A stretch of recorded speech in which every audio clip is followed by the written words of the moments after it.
परीक्षा से निकलते ही शिक्षक साथियों ने कहा कि यह मामूली परीक्षा नहीं, यह शरीयत वाली परीक्षा थी। परीक्षा नहीं देने वाले शेर हैं, बहादुर हैं। वह अपने उसूलों पर जीते और मरते हैं, और उसूलों पर जीने और मरने वालों की चिंता मत करिए, लेकिन आप अपनी चिंता करिए। शिक्षकों को अपमान करने का, शिक्षकों को छटनी करने का, शिक्षकों को तबाह करने का यह सरकार की पोला बिल्कुल खुल गया। परीक्षा से जब निकल कर ये साथी आए हैं तो आपको मैं बहुत बहुत बधाई देता हूं कि आप सभी लोग अपने को सक्षम साबित कर दिए। रिजल्ट में जो आएगा उसमें तो सरकार आपकी सक्षमता और अक्षमता जांचेगी, लेकिन हमारा समाज आपको आज ही आप कितने सक्षम हैं इसका सर्टिफिकेट दे दिया है। इसके बावजूद मैं कहता हूं कि आप जो परीक्षा दिए हैं, परीक्षा देकर जब आप लौटे हैं तो अब आपको सरकार की मंशा का पता चल गया होगा कि सरकार की मंशा क्या है। मेरे दोस्तों, अभी भी समय है, अभी भी आप सचेत हो जाइए। आप दूसरे की फिक्र मत करिए, आपको हमारी चिंता करने की जरूरत नहीं है। चिंता परीक्षा देने वाले जो लोग हैं, वह जो परीक्षा नहीं दिए हैं उनकी चिंता मत करिए। परीक्षा नहीं देने वाले शेर हैं, बहादुर हैं। वह अपने उसूलों पर जीते और मरते हैं, और उसूलों पर जीने और मरने वालों की चिंता मत करिए, लेकिन आप अपनी चिंता करिए। परीक्षा देने वाले लोग अपनी चिंता करिए। बिहार के शिक्षक साथियों, आज बिहार सरकार की पूरी पोल खुल गई है कि वह नियोजित शिक्षकों को किस प्रकार सेवा से मुक्त करने की षड्यंत्र रचा है। हमारे शिक्षकों ने गुमराह होकर आवेदन कर दिया। हम तो ऐसे शिक्षकों का धन्यवाद देना चाहते हैं जिन्होंने बिहार सरकार के ऐसे षड्यंत्र में नहीं फंसा और आवेदन नहीं किया। कुछ साथियों ने आवेदन किया, वह सरकार की षड्यंत्र की स्थिति को समझ लिया तो उन्होंने एडमिट कार्ड जलाना प्रारंभ कर दी। साथ ही आज बहुत ही साथियों ने परीक्षा केंद्र पर भी गया, लेकिन वहां सरकार की नीतियां उन्हें समझ में आई। उन्होंने परीक्षा में हॉल से जाने से वंचित रह गए, हॉल नहीं गए, बिना परीक्षा दिए वापिस आ गए। वह भी धन्यवाद के पात्र है। लेकिन हमारी स्थितियां जो है, शिक्षकों को अपमान करने का, शिक्षकों को छटनी करने का, शिक्षकों को तबाह करने का यह सरकार की पोला बिल्कुल खुल गया।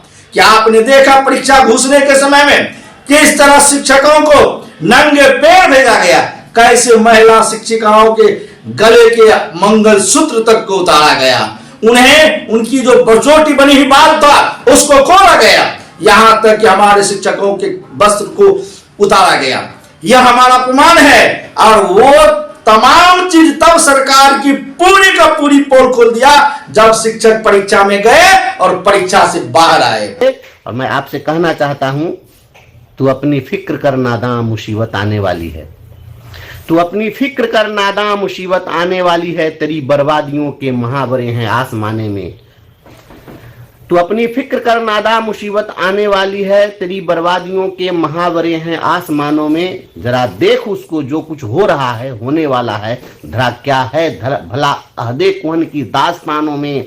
न समझोगे तो मिट जाओगे मेरे शिक्षक साथियों, तुम्हारी दास्तां तक भी न होगी दास्तानों में। याद रखना दोस्तों, समाज के साथ गद्दारी करके और आप जो कर रहे हैं, आपकी दास्तान मिटाने की सरकार की चाल है। और इसको आप अगर नहीं समझ रहे हैं तो आपसे बड़ा बेवकूफ कोई नहीं हो सकता है। याद रखिएगा, जो आज अपने उसूलों पर खड़ा है वही कल भी आपके लिए उसूलों पर खड़ा रहेंगे, और उन्हीं के चलते आपकी नौकरी बचेगी। नहीं तो आपको कान पकड़ के और बाहर का रास्ता दिखाने की सरकार की साजिश है। आप परीक्षा देकर के जिस तरह से कायरता का परिचय आपने दिया है, समाज और कुल द्रोही होने का परिचय दिया है, मुबारक हो आपको। जो नीतीश कुमार खुले मंच पर कहा करते थे मामूली परीक्षा, जिसमें गुमराह होकर हमारे साथियों ने आवेदन किया, आज परीक्षा से निकलते ही शिक्षक साथियों ने कहा कि यह मामूली परीक्षा नहीं, यह शरीयत वाली परीक्षा थी, छटने की परीक्षा थी, शिक्षकों को अपमानित करने की परीक्षा थी। और जो प्रश्न पत्र पूछे गए वह नियुक्ति के लिए टीआरई 1, टीआरई 2 की जो परीक्षा हुई उससे भी कठिन प्रश्न पूछे गए थे। यहां तक कि कई साथी ने कहा कि हमने प्रोफेसर हेतु परीक्षाएं दी, हमने नीट का परीक्षा दिया, लेकिन उस परीक्षा में जो प्रश्न थे उससे भी कठिन प्रश्न इस परीक्षाएं में पूछे गए। साथ ही कई साथी तो ऐसे भी कहे कि बीपीएससी समान प्रशासनिक, बिहार प्रशासनिक सेवा की जो परीक्षाएं होती है, यूपीएससी की जो परीक्षाएं होती है, उसके लेवल का प्रश्न पूछा गया।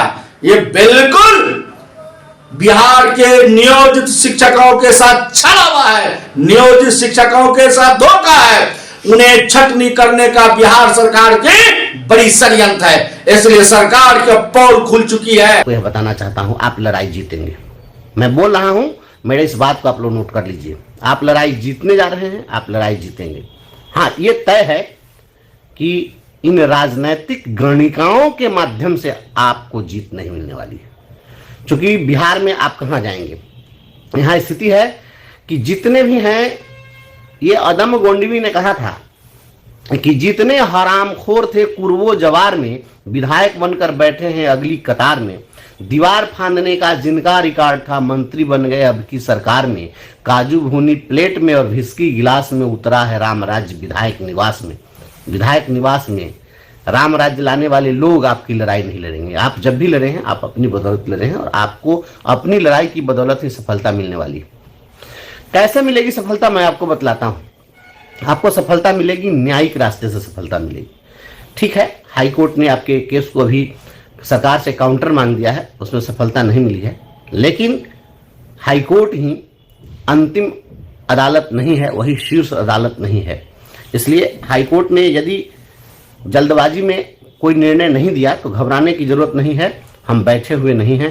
हम वैसे साथियों से कहना चाहेंगे जो शिक्षक आज परीक्षा दिए हैं, उनसे सीखिए, उनसे समझिए और आने वाला अगली जो परीक्षा है, जिस तरह बिहार शिक्षक एकता मंच ने कहा है हल्ला बोल के कि परीक्षा का बहिष्कार करो, तो वैसे साथियों से कहना चाहेंगे, बचे हुए साथियों से, कि अभी से आप एडमिट कार्ड को फाड़िए, जलाइए और जो परीक्षा बची हुई है उसमें आपको जो अवसर मिल रहा है उस अवसर को शामिल नहीं हो, आप पूर्ण रूप में परीक्षा का बहिष्कार करिए।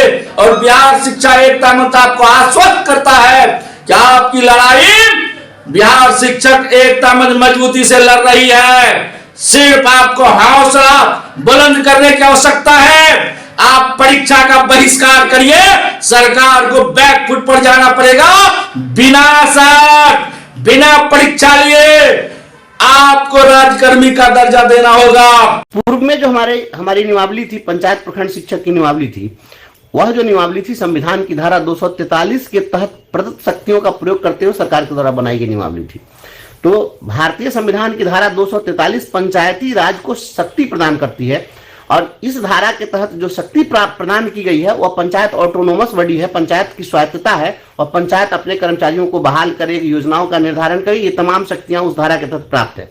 अभी जो नियमावली बनी है, ये विशिष्ट शिक्षक नियमावली, इस नियमावली की जब शुरुआत होगी आप उसको पढ़ेंगे, उसमें लिखा है भारतीय संविधान के अनुच्छेद 309 के परंतुक के तहत प्रदत्त शक्तियों का प्रयोग करते हुए बिहार सरकार यह नियमावली बनाती है।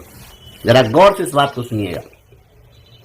तो बिहार सरकार भारत के संविधान के धारा 309 के परंतुक के तहत आपकी नियमावली बनाई है। 309 धारा क्या है, मैं पहले भी इसको बताया था कभी। तो धारा 309 भारत का संविधान केंद्र सरकार और राज्य सरकार को अपने कर्मचारियों के लिए सेवा संहिता निर्धारित करने की शक्ति प्रदान करता है।